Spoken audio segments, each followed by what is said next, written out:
everybody, and welcome to From the Mezzanine. From the Mezzanine is the Broadway podcast for the Broadway fans, where we talk about all things Broadway news, Broadway grosses, and let's be honest, all of the tea and gossip that happens week to week in the Broadway stratosphere. How is everybody doing? I am your host, Lindsay Stone, and wow, what a weekend I have had. I don't even know where to begin. Let's chat about last weekend, first of all, because I celebrated my birthday. And it has become a tradition where I pick out my birthday show that I'm going to go and see. And this year, it was, to possibly nobody's surprise, The Great Gatsby. Now, I picked this show. Let's talk about the reasons and my strategy in picking this show. For one, I know y'all probably are thinking it would have been The Outsiders or The Great Gatsby. We're only a minute in and The Outsiders has already been mentioned. But fear not, because we're going to talk more about The Great Gatsby. Anyways, do I want to wake up at 5 a.m. and go and rush a show on my birthday? No. I do not want to be doing that. So that was the main reason that I chose to see The Great Gatsby, was because, of course, I'm going to rush it. And, of course, Great Gatsby actually has a very easy rush system. Some of y'all were asking me on Instagram whenever I posted that I was rushing it for my insight into rushing it. This was actually the first time that I have been the one to rush it, because the first time my sister went and rushed it and we got front row and they got there so early. They got there at like 7 a.m. and it had recently opened on Broadway at that time. And so the rush was a little more difficult. Now we got there at 9 a.m. guys. For one of the seats, we were all the way to stage left, front row in the orchestra. And the other one, we were all the way to stage right.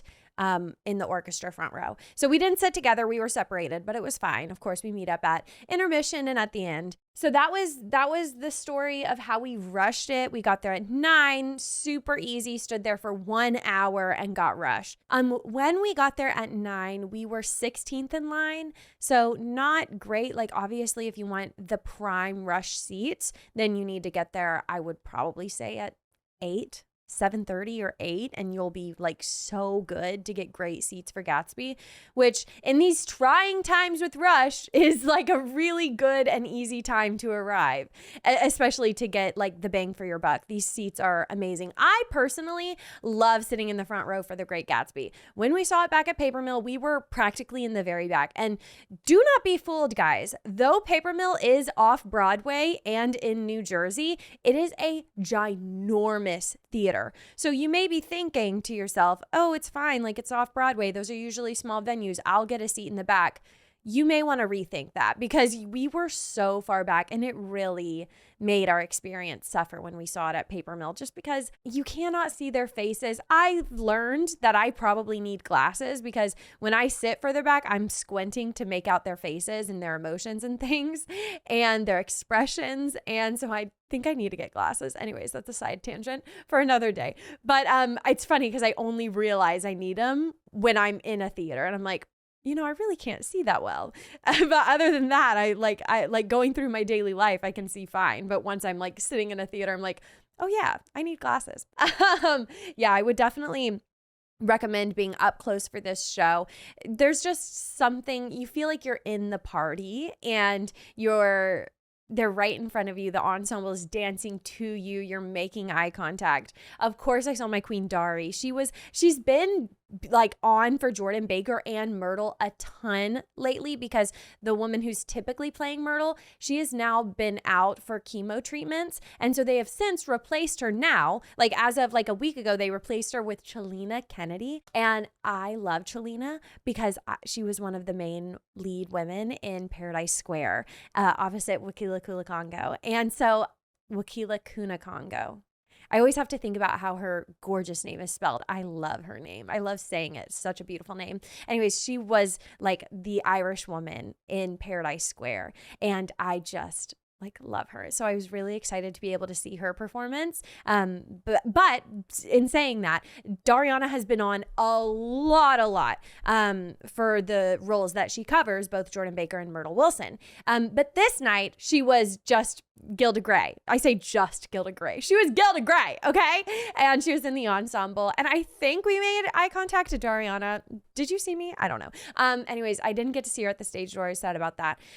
But we did stage door. And of course, I had to see Chelina Kennedy. And I told her, I was like, I loved you in Paradise Square. And I feel like she was like a little surprised by that because I mean, obviously, Paradise Square did not run very long. It should have run a hell of a lot longer than it did. That's another tangent. But yeah, she was like, oh, wow, thank you. But I just know everybody who is in Paradise Square, they all hold it with such regard. Like whenever I talk to Chloe Davis at the Cheetah Rivera Awards, she is the dance captain for Hell's Kitchen. And I asked her what her favorite show she's ever been in was. And she said, ooh, of course, Hell's Kitchen, but also Paradise Square. And I was like, girl, say no more. Say no more. I love that show with my full heart. Anyway, so it was really cool to get to see Chelina again. Anybody who is in Paradise Square, I will support them. I will follow them until the day I die because I love what they did for our country and for my life. I love Paradise Square. Anyways, Reed told me I'm saying anyways too much on the podcast. I need to be more mindful of that. I'm sorry. And now all I want to do as my transition is to say anyways, but I can't. Okay. In addition to the conversation. Great Gatsby, of course, it was amazing as always. Jeremy Jordan belted those notes. Did we have any understudies?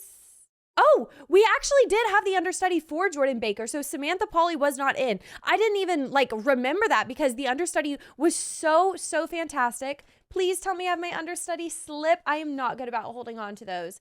It was Tracy Elaine Lee. She was our understudy for Jordan Baker. I loved her performance. She was flawless. But yeah, so that was Great Gatsby. Another amazing night on Broadway and such a fun way to celebrate my birthday. Eva Noblezada came out and signed, which I don't think that I've been at a performance where she signed at before. I feel like she's so nice. She always exits through the stage door, but usually she seems to have somewhere that she is headed. But she always says hi and she accepts, last time somebody gave her 3 bouquets of lilies and she accepted those. So she's very nice, but she hasn't been signing at the stage doors that I have been to. But at this one she did, and Jeremy Jordan did not. I wonder if they have sort of a trade-off relationship because I've always had Jeremy come out and sign. So I wonder if Jeremy signs, then Eva kind of gets to have the night off a little bit. And then if she signs, then Jeremy doesn't. But I've got Jeremy's signature, no hard feelings. And it was great. It was a great birthday show. Of course, I felt like they threw the party especially for me. And maybe they added a little extra spice in there because they were like, it's Lindsay from the Mezzanine's birthday. We have to party it up. I'm totally kidding. Anyways, it was a great time. I do want to mention, because we can't start the podcast off without even a slight mention of The Outsiders. So it is just my luck, guys. My sister, she has left the city, but before she left, she said, I need to see Outsiders one last time. And it was on a Tuesday night. And of course, I worked a full day. I tell her, Kaylee, go ahead. Get your tickets for The Outsiders. I want you to get the best seat possible for your last show on Broadway before you leave and head on back to Texas. So I told her, don't worry about getting me a ticket. I will sit this one out. This is the only time I have ever said that, ever, with The Outsiders. The only time I said, 7 times. I've seen it 7 times. I can bear not seeing it this time. I want you to get the best seat possible.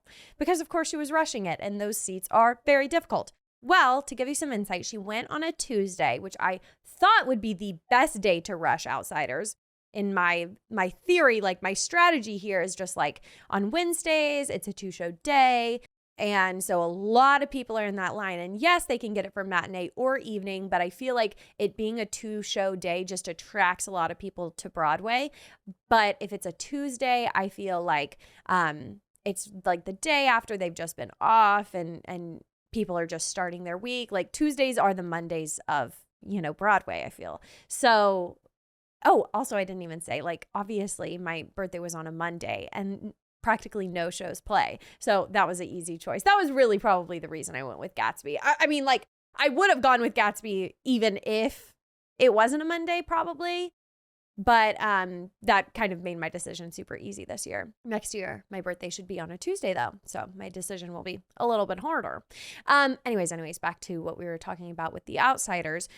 So she got there on a Tuesday at 6:30 a.m. She might have even gotten there at 6 a.m. She got there early. And I want to say she was about 18th in line, she said. Oh my God, 18th in line at 6 a.m. on a Tuesday. That is crazy to me. Well, she waited it out, which is just crazy because the first time that we rushed together, she was miserable. She was like, I cannot believe we're sitting here for 4 hours for this show. She was not having a good time. She wasn't complaining or anything, but like, I get it. I got where she was coming from. It is not the most enjoyable thing to be sitting on a sidewalk. By the way, I sit in my rush lines. Like, I'm not standing there for 4 hours. Even if it's like an hour and a half, your girl will be on the floor. I'm sitting on the streets of New York. That's besides the point. So she did not get a rush ticket. She got a $79 partial view. She was maybe 7 rows back, left orchestra, which is a prime position. She could see everything. Yes, she was in front of the tire, but the tire did not block anything. She said it was a much better view than the box, so keep that in mind when you are rushing The Outsiders. If those seats over there are available, they are less expensive than a box and seem to be a better view. The moral of the story, though, guys, is that it was the one time I sat it out, and guess who was on for Daryl? Dan Barry. Oh my God. She texted me and she was like, Dan is on for Daryl. I was like, you're kidding me. I want to see that so bad. And I believe that he has been on for Daryl all week. And I have gotten such good feedback. One of my amazing listeners went and saw it last night and he was on because I think he has been on all week. And she said that Dan was sublime. And Kaylee said the exact same thing. She said his emotions were so intense and he had so much heart. And she said, this was interesting. She said, like, the structure of his face is so good. He can either look so happy or he can look so miserable and sad and down and out. I got chills just talking about it. I need to see Dan as Daryl ASAP, please. I think that my odds might be good because it seems like he's going on quite a lot. And I'm like, Brent, I would love to know what the like reasoning is and how they make these decisions. We know they did all of their swing put-ins 2 weeks ago. And that made a lot of sense for like Brent being out. But I wonder if he's out or if he's sitting out so that Dan could be on for a full week, like a swing in for a full week, which is just really interesting because prior to 2 weeks ago, Dan had never gone on for Daryl and now he's gone on for him a lot. So that was just my luck. But it was fine. I really needed like a night after my birthday to just like rest and recoup and like do things for the podcast, of course, which is, you know, how I usually spend my rest and recoup time. But yeah, so that's the show recap of the past week. We've got to talk about BroadwayCon, okay? So this past weekend, I have been at BroadwayCon and it has been a journey, y'all. Day one, we got there totally late. We were there for 30 minutes and we just walked through the marketplace and looked at all of the vendors.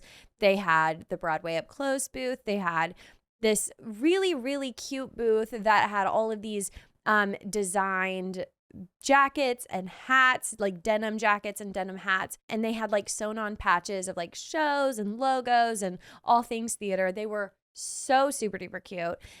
They had Broadway stacks, which do the really cute bracelets, the beaded bracelets that are, you know, some say so greaser, like Mean Girls quotes and Legally Blonde. Those were adorable.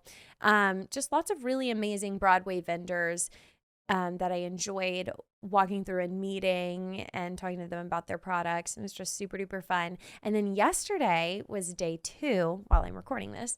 And for day 2, we got there way earlier because we wanted to have a full day at BroadwayCon. We kicked it off with a talk back with the cast of The Notebook. We heard from Marion Plunkett and Ryan Vasquez, as well as some people from the creative team, the co-director, and the music designer. Anyways, it gave so much color to the show. And I know I said what I had said about The Notebook, how it wasn't my favorite show. I loved the cast, but cohesively, it just wasn't what I was expecting.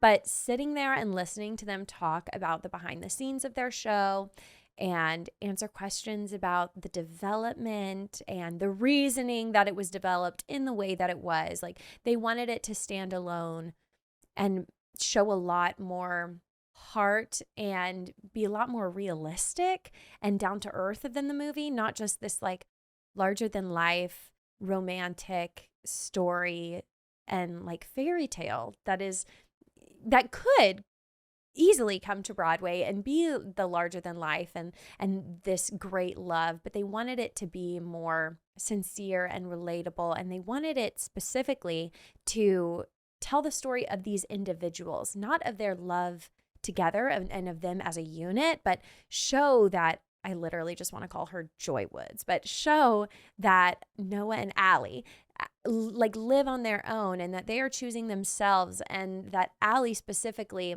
she isn't choosing a man. She isn't choosing which person she wants to be with. She's choosing what she wants for her own life, which just brings so much color to the story and really gives the inspiration behind the choices that they made. And of course, now that I've listened to them talk about it, I want to see the musical again through that lens, and I feel like I will enjoy it a lot more. And I just need, now that I know what to expect, I feel like I would enjoy the story a lot more, because I'm not looking for that larger than life love story that leaves me weeping. I mean, it does leave a lot of people weeping, but it didn't have that effect on me. But I think my expectations were really skewed for this musical, and I feel like that limited my ability to really enjoy it at a higher level. So anyways, I really enjoyed that talk back. It was super fun. And then after that, we attended the Star to Be contest. And I'm sure y'all have all seen this because I've been your Broadway correspondent at BroadwayCon over this past weekend. But the Star to Be contest was really, really, really impressive. Like, I could not believe the talent on the stage. I thought, like, I was literally going in thinking it was going to be like karaoke, and people would just like go on stage and be like, I'm the greatest star. I am by far. No. These every single contestant could be on Broadway right now. They were all so talented. I had some of my favorites for sure. And the girl who won, she sang Flowers from Hadestown. Everybody was good. The one that really stood out to me, and I don't think I took a video of it, but she sang a song that was from an original musical that her friends wrote. And it was like knock you out of the park. It was amazing. But that was super duper fun. And once again, my expectations were like kind of, I don't want to say low, but I just thought it was going to be like karaoke vibes. And I was just completely surprised and impressed. And then we did Broadway Trivia. I could not bring myself to, they needed like 16 contestants to go on stage and do the Broadway Trivia. I could not bring myself to do it because I was like, if I don't know the answers, I will feel like so small and I will be so ashamed. And I was like, they made a point. They were like, you need to know Broadway past, present, and future. You guys know I am a modern girly. Like, I know contemporary musicals, not so much of the oldies. We're getting into Oklahoma. We're getting into like Singing in the Rain. We're getting into Follies. Like, that ain't my thing. I do know about it, but if you're asking me who the actress who played Mame is, like, boom, over my head. Sorry, I don't know. Like, I literally never even heard of the actress that they named, which is probably a sin. I am so sorry, but you know what you're here for. We're here to talk about the fun, modern Broadway things that we love. But anyways, I actually, after I watched them do it, I would have done okay. I knew a lot of the answers. And next year I will be a little bit more brave and try Broadway Trivia for sure. But this year I was dipping my toe. I couldn't do the full thing. So I am going to add in a little Broadway vlog of my time at BroadwayCon over this past weekend. So let's cut to that. Please enjoy. Hi, everybody. We're at the place that was created for me, BroadwayCon 2024. I'm so excited. It is day one. We're going to be here day 1, day 2, day 3. So let's get it started. first things first, on day one, we're going to run into the marketplace to see what's going on in there, because I bet there are going to be some cute merch things. IDK, let's find out together. Okay, so we have entered the marketplace, everybody. There's quite a few things happening. We have the Broadway Up Close booth over there. Super stoked about that. And then here we have the Applause shop, and it looks to be things that are reminiscent of the Broadway Flea, which is one of my favorite things in the whole entire world. They have playbills, they have posters, they have a signed poster from Gypsy. Hello? All right, sweet. I think I'm gonna drop some coin.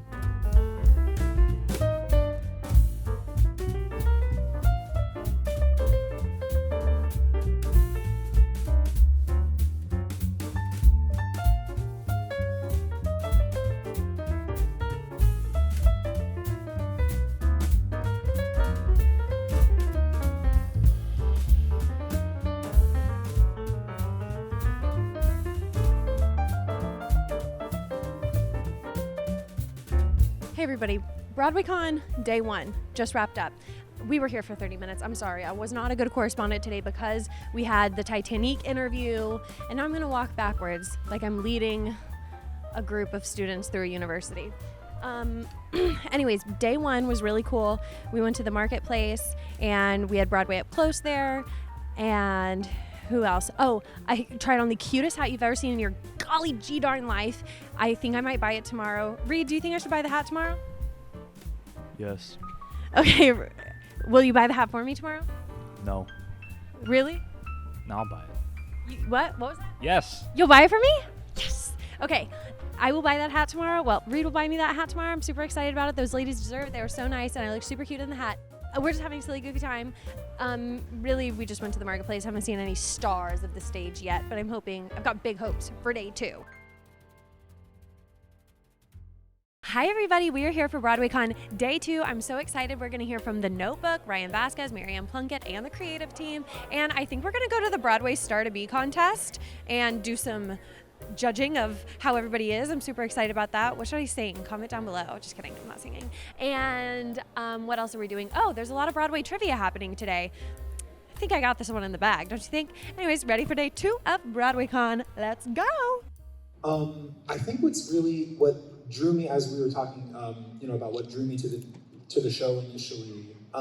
One of the biggest things that drew me to it is that it is so deeply human, the way that it's written, even the lyrics and the song. I mean, there's always a suspension of disbelief, right? Like in musical theater, you're going to begin singing in the middle of a sentence, but there was something about it that felt already like me. Like it was, and that's another benefit of having, developed it for a little while, is we were working with very humble collaborators in terms of there was a true community of people working to find the best moment, the best line, the best little choice in one specific scene, in one specific moment that felt natural both to the story and what fit into the whole, but also to the individual who was portraying the part. And so I've always felt like at home in the role, which is rare. Usually you're sort of like finagling your way into, especially if the writers are a little bit more strict about, we are going to say this scene as exactly this. There's no room for malleability, and I think there's as much Noah in me as like I am now in the literal text of what is written. And what's cool is that, I did Hamilton for a while, and I think that show also sort of stands the test of time because people are able to see more and more individuals in these roles, which was also the concept initially, is that we're suspending disbelief and watching people portray characters, people that we, think we know. And I find joy in sort of being able to create something that's a framework and now watch other people step into this same role that I helped to make and watch their individuality contribute to it. So it's like a big soup. Yum yum soup, I love it. Okay, hello everyone. We are outside of the Hilton Midtown, and I just thought that I would catch up with you guys on how BroadwayCon has been. So this morning we went to kind of more of a Q&A session with The Notebook. We had Ryan Vasquez, Marianne Plunkett, and two people from the creative team. One who was the music, Reed, do you remember what they were? The music arranger or something like that, and the music supervisor, and the co-director with Michael Grief. And it was honestly such a great talk back. It made me regret some of the things that I have said about the Notebook because I was really impressed by a lot of the things that they said about, how they came up with the Notebook and how they developed the story and how they wanted it to stand alone and be its own sort of living, breathing production, not something that was purely inspired by the movie or the book. And I really, really liked that. And it just made me be like, I feel like it needs that explanation before you go in of like, do not expect the movie because we have worked hard to make this its own being. And I really enjoyed that. Ryan Vasquez, I was so impressed with hearing him talk about the show and how much he's worked on that piece and his character. And they talked a lot about like the development of the musical itself.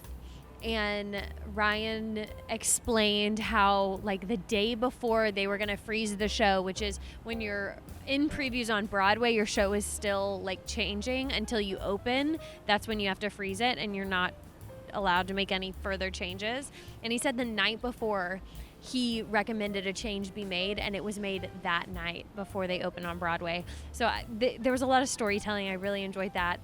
Next up, we are going to go and watch the Start to Be, which is, I think, like a lot of people are going to sing some Broadway songs, and then we're going to maybe get to vote on who is the next star to be on Broadway. I don't know. It's kind of fun.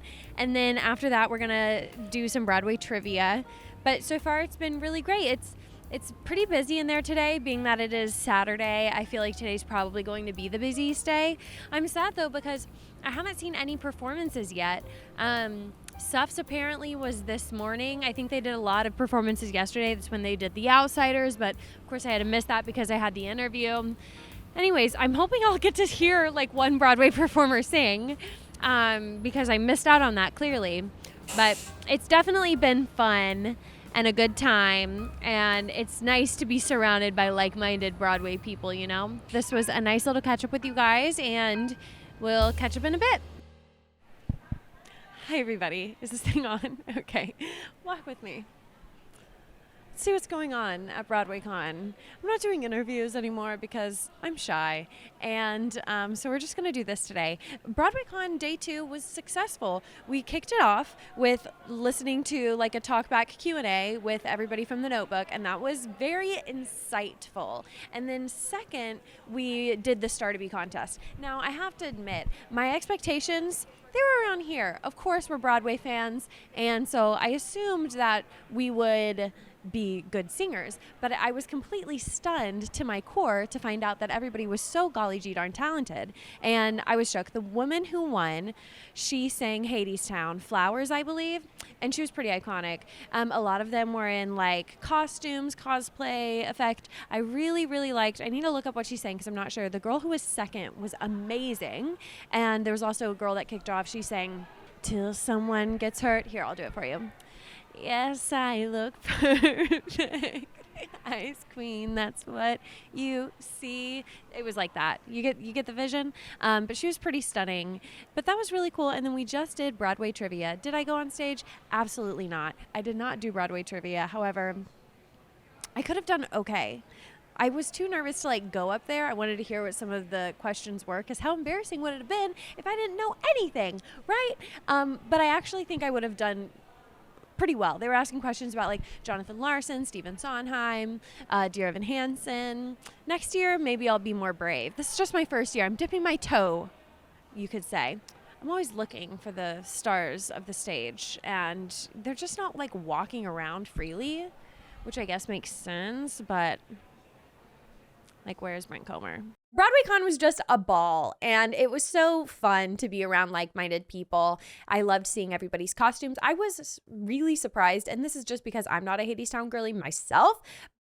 Probably 70% of the people who were in costumes were dressed in Hadestown. So if you're a Hadestown stan, this is the place for you. I wonder if it's because the costumes are kind of easy to replicate, like just black and brown and throw a red flower on your chest and call it a day. Everybody looked incredible. There were definitely some over-the-top costumes yesterday.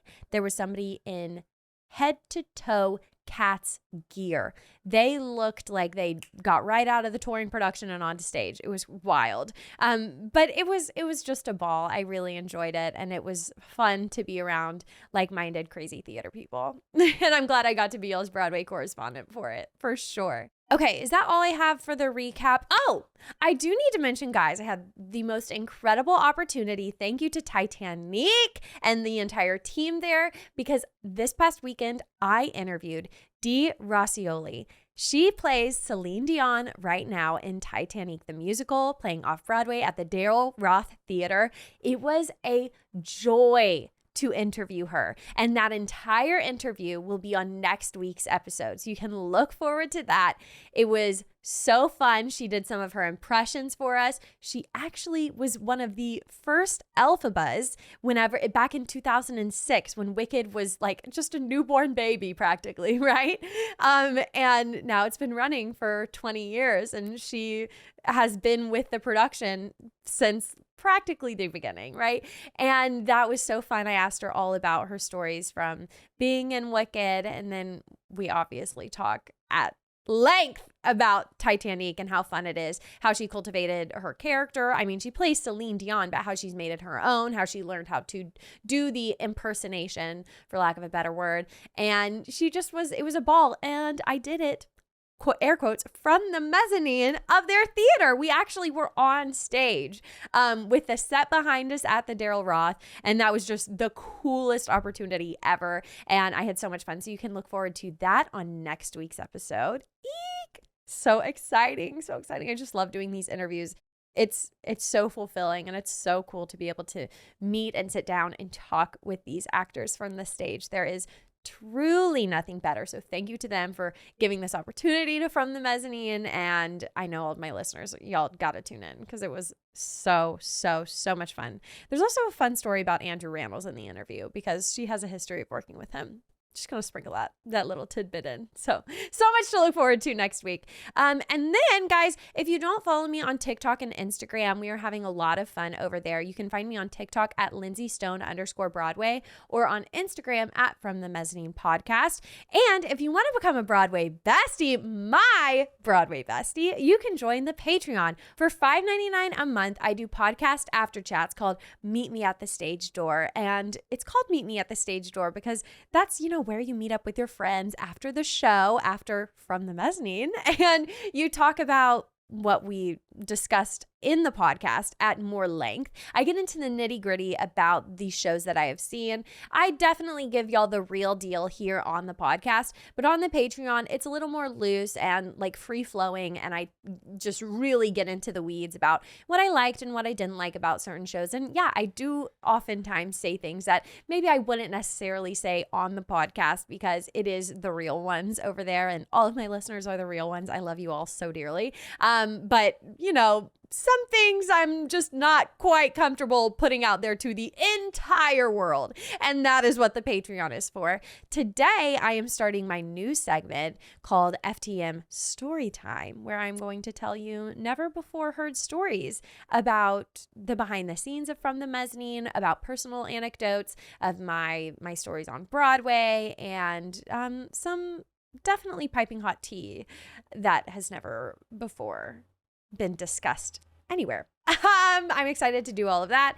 Today, I'm going to actually have my editor / fiance / now FTM Storytime correspondent on the FTM Storytime, and we're going to tell the story about our move to New York City, the reason that we wanted to move, and just talk about how we got ready for the move, and how we decided where we were going to live, and just all of the things that are involved with that. So I'm excited to do that with him.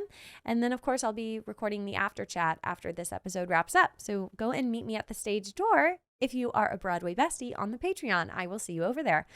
Folks, with that, let's get into our Broadway grosses, shall we? So this is for the week ending on July 21st.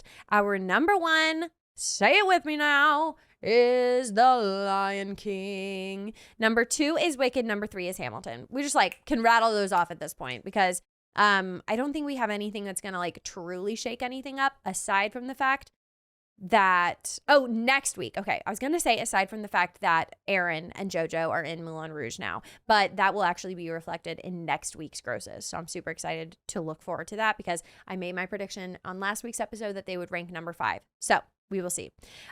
4 is Hell's Kitchen. 5 is Cabaret. So these 4 and 5, Hell's Kitchen and Cabaret, they're making like just $300,000 less than Hamilton. So they're really not super close to bumping into that top 3 and really shaking it up. We're not having like a Sweeney Todd moment or a Merrily We Roll Along moment. These shows are really comfortable where they're at 4 and 5. So will Cabaret bump up whenever it has its closing week? Probably. Same for Hell's Kitchen. But I don't, like, they're not just neck and neck there to bump into the top 3. So I'm not expecting that to occur. Number 6, we have Aladdin. 7 is MJ. 8 is The Outsiders, where they just seem so comfortable. I love that. With 102% capacity. They have more capacity than any of the other shows that are in front of them in the grosses. So they are doing incredibly well. Way to go, Outsiders. 9 is The Wiz, and Harry Potter and the Cursed Child is 10. Just to let you guys know, The Great Gatsby is ranked right there at number 11. So they are just trying to bump into that top 10. They have a capacity of 97%, which is amazing, and they are doing really well. So in terms of the new musicals this past season that are just like slaying the house down boots, it would have to be Hell's Kitchen, Cabaret, Outsiders, and Gatsby. These are shows that are very profitable right now, and we do not need to even, and The Wiz, of course, and we do not need to even worry about them closing. I believe The Wiz already has their closing date, to be clear, but Hell's Kitchen does not. I don't think Cabaret does. We're going to talk about the Cabaret news that we heard this week in a moment. But I feel like Cabaret, it's giving like Sweeney Todd vibes to me. It feels like it has recast once, but I don't see it recasting again. I feel like they're raking in the cash, but I don't believe it will be super profitable if they're trying to like stay for an unlimited amount of time and eventually they just have like Broadway performers in the roles. I feel like the appeal, like the tourist appeal, of course, will lower. But that's really great for these new musicals. I'm happy and so pleased with the selection of musicals that are doing so well. I also want to note that Auli'i is doing really, really well in the grosses. They have 100% capacity and they grossed over $1 million last week. So that's fantastic. Shows like The Who's Tommy, they have 84% capacity. That is not good enough to sustain them long term. Have they recast after Grant Gustin leaves? I don't think that they have.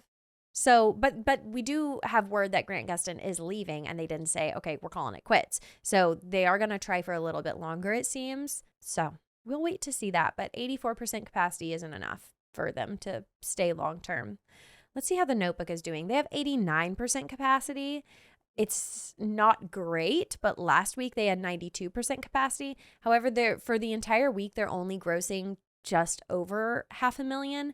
So I don't feel like that's enough to sustain them either long term. Okay. Okay. Suffs is doing well. They're doing better than The Notebook. They have a 93% capacity, so that's good for them. They're ranked like neck and neck with Hadestown, which is just really interesting to note because I feel like Hadestown, it is such a staple on Broadway, but they're not raking in a ton week to week. I was really worried about them for a while, but since Jordan Fisher has been in the show, it's done really well. Like comparatively with other shows, it hasn't done miraculously well, but for them, their grosses have improved. Okay, let's get into the Broadway news without further ado so we can keep talking about Cabaret at length. We got word of who is going to be replacing Eddie Redmayne and Gail Rankin in Cabaret at the Kit Kat Club. And I heard this on TikTok. Who's surprised? Literally months ago. I think we talked about it on the Patreon. And it turns out that the rumors were true. Adam Lambert and Auli'i Cravalo will be stepping into the roles of MC and Sally Bowles at Cabaret at the Kit Kat Club. I am really, really excited. After seeing Auli'i Cravalo in Mean Girls, I am a huge, huge fan of hers. I adore her, and I'm really excited for this journey. This is going to be her Broadway debut. And it's such an interesting selection to me because she's always been more family friendly. Of course, we fell in love with her as Moana, and she will be in Moana 2, not the live action, just the animated Disney version. Is that the one that's come? No, it was going to come out the same day as Wicked, but now it's not because Wicked moved their date. So I feel like Auli'i Cravalo has been moving, like in the span of her career. She started out as a Disney princess, and then she did Janice and in Mean Girls, and that kind of added some edge to her repertoire. And now she is going full in as Sally Bowles. This casting is going to get me into Cabaret. I will be entering the lottery religiously. I'm not dropping $300 to buy a ticket. But Cabaret at the Kit Kat Club, if you want me to promote Auli'i and Adam Lambert in your show, I'm there, honey. Send me an email. And also, Adam Lambert, I definitely watched his season of American Idol. I've liked a lot of the things that I've seen from him. He's been touring with the band Queen. And I just feel like this is a perfect casting to bring in. It's very different. It's definitely more like All-American, I feel, than like Eddie Redmayne and Gayle Rankin. And it just, I don't know, it feels more approachable to me. Something about like going and seeing Eddie Redmayne, I'm like, I just don't really have the wanting. It looked super creepy on the Tonys, I'm not gonna lie, which I know is how it's supposed to look, but it just felt like a little too wild for me. And this casting is super intriguing, and like I want to see how Auli'i is playing Sally Bowles, and I want to see how Adam Lambert has the acting chops, because this is both of their Broadway debuts, and so we haven't seen them in a live theatrical performance before. Auli'i Cravalo did do Little Mermaid live, but that was televised. So I just think this is super intriguing, and I love the selection, and I love their pairing as well. I think that they're gonna have, I don't know, I've never seen Cabaret, you'll know, I literally don't know what's going on in that show, but I don't know if they need to have chemistry, but I feel like this duo would have chemistry.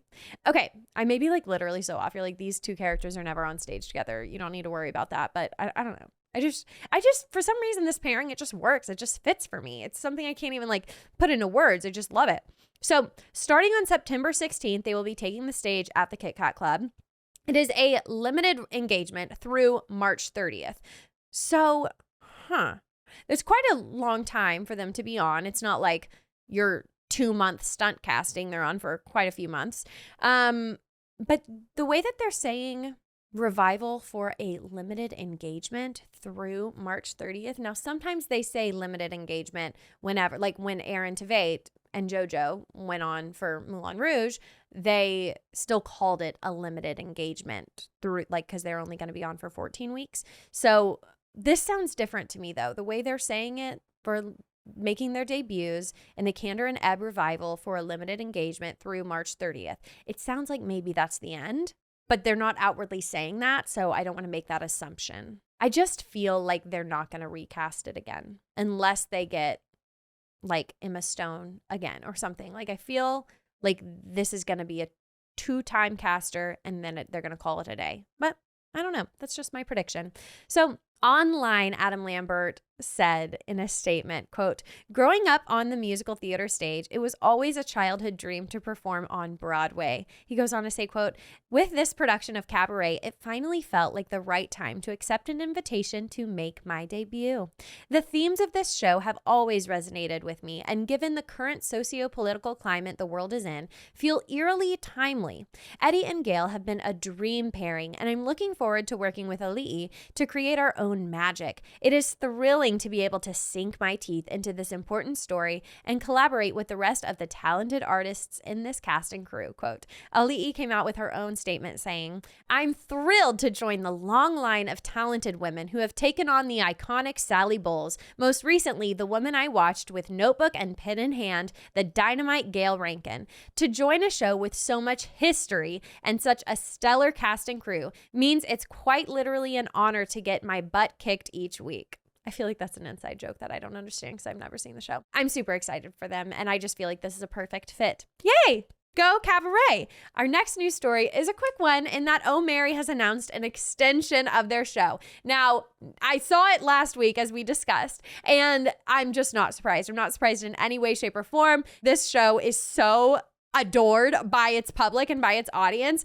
it can run longer. So they are now going to be extending their Broadway run through November 10th, giving everybody just a little more time to go and see it.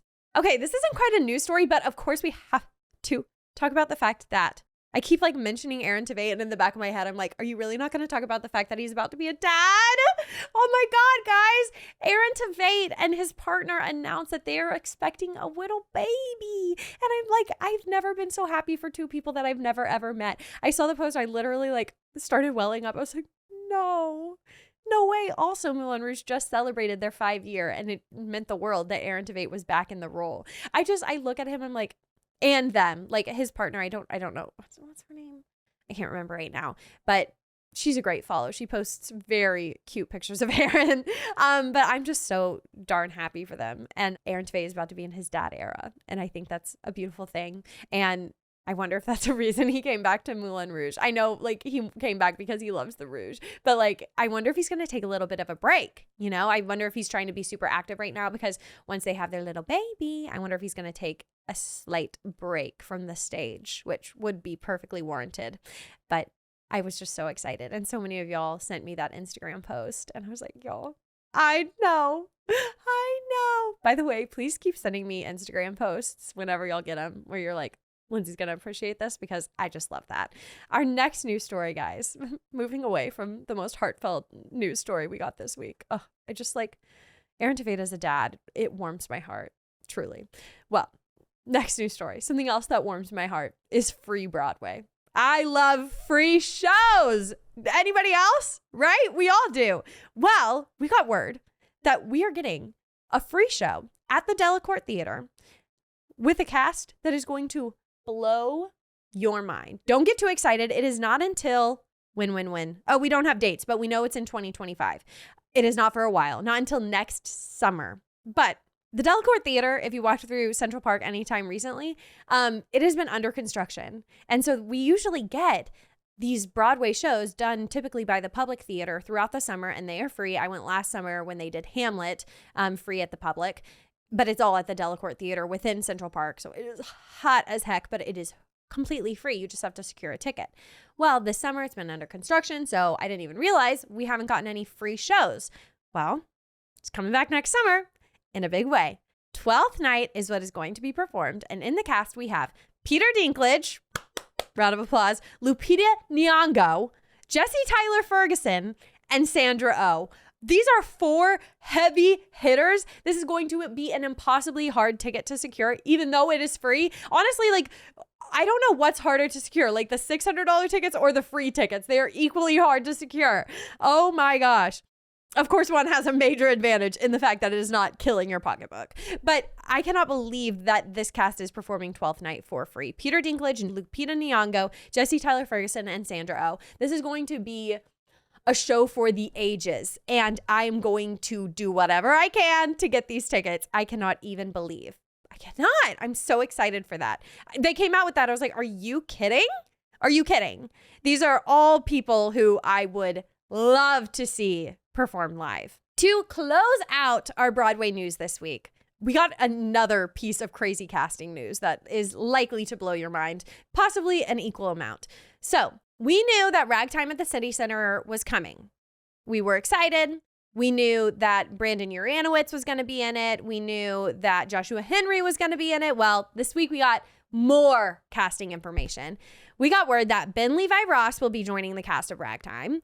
He was most recently in The Connector off Broadway and is in Gatsby right now up in Boston. Shayna Taub from Suffs is going to be in it. She released in a post on Instagram saying that this is her favorite musical of all time. And so she's going to take 2 weeks off to be in the show, because New York City Center shows, apparently it's like super common practice for people on Broadway to run over to New York City Center, do their 2-week stint, and then return back to their show. So she said, don't worry, I'm coming back to Suffs. No need to fear, but I've got to go and perform in my favorite musical of all time. So I imagine she's going to give the performance of a lifetime in this role. Next up, Joy Woods, y'all, is going to be in Ragtime. Joy Woods, Joshua Henry, Shayna Taub, Ben Levi Ross. What more could you possibly need? This is crazy. Crazy. Joy Woods, I assume, should the Notebook still be running at this time, which I cannot confirm or deny if that will be the case. I don't know. But if it is, I'm sure she'll run on back to the Notebook after the fact. But yeah, this is pretty crazy, right? So this show, Ragtime, is going to be playing from October 30th to November 10th. It is also going to be honoring Brian Stokes Mitchell, who was in the original cast of Ragtime when it came to Broadway. So this is exciting. Y'all, literally, this is why I didn't do the trivia at BroadwayCon. I don't know Ragtime. I think I was outed in the Dariana interview because she was saying Ragtime is like her favorite musical. I was like, I've never heard of it. Or I've heard of it. I've never seen it. I've never listened to it. I do not know her, right? If maybe you share this with me, I think we should all sit down and have a little fireside chat and learn about this show. So the synopsis of Ragtime is as follows, quote, Ragtime mixes fictional characters and historical ones in telling the story of Coalhouse Walker Jr., a black man who buys a Model T Ford, setting off a chain of events that involve all levels of New York City society, along with the magician Harry Houdini, industrialist Henry Ford, celebrity Evelyn Nesbit, black leader Booker T. Washington, architect Sanford White, revolutionary Emma Goldman, Admiral Perry, a Latvian immigrant who became a movie director, and the not-so-quiet family in suburban New Rochelle, New York. New Rochelle. I'm sure I didn't pronounce that right. I'm sorry to my New York natives if I butchered that. Anyways, this is a very interesting plot. I love a historical show, whether it's fictional or true. So I'm pretty pumped about this. Of course, it's going to be an amazing performance, but I do think in the nature of me diversifying my Broadway experiences and, seeing these old shows that built Broadway to what it is today, even though Ragtime is literally not even that old. Like if Brian Stokes Mitchell was in it, okay, get it together. I need to see the show. I need to see the show so that I have a more intellectual and wide span of Broadway shows that I have seen. So I'm gonna get a ticket to this. I think it'll be best because I'm embarrassed.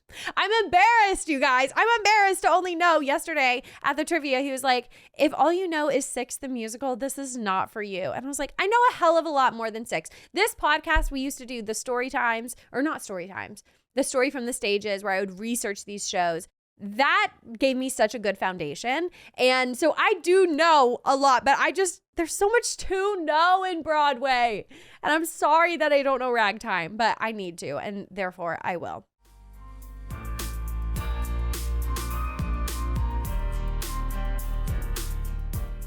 Okay, folks, that wraps up our Broadway news for this week. Go and meet me at the stage door if you are a Broadway bestie on the Patreon. If you are not, you can follow the links in the show notes below to become a Broadway bestie.